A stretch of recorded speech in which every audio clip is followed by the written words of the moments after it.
ভাবুন তো একবার, বিশ্বকাপের মঞ্চে উঠছে বাংলাদেশের লাল সবুজের পতাকা। স্বপ্ন মনে হলেও ধীরে ধীরে বাস্তবের পথে হাঁটছে বাংলাদেশের ফুটবল।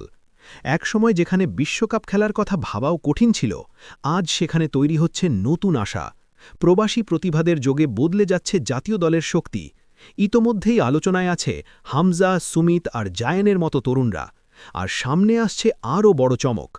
আগামী মার্চ উইন্ডোতেই বাংলাদেশের জার্সি গায়ে দেখা যেতে পারে নতুন প্রবাসী ফরওয়ার্ড ট্রেভার ইসলামকে, যিনি ফরওয়ার্ড লাইনে এনে দিতে পারেন গোলের নতুন সম্ভাবনা।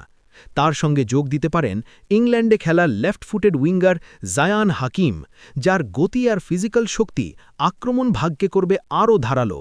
আর বাম দিক সামলাতে পারেন তুরস্কে বেড়ে ওঠা তরুণ প্রতিভা ফাহমিদুল ইসলাম। এই তিনজন সহ তরুণদের নিয়ে গড়ে উঠতে পারে এক নতুন বাংলাদেশ দল, যে দল ভবিষ্যতে এশিয়ার বড় শক্তি জাপান, অস্ট্রেলিয়া বা দক্ষিণ কোরিয়াকেও চ্যালেঞ্জ জানাতে পারবে।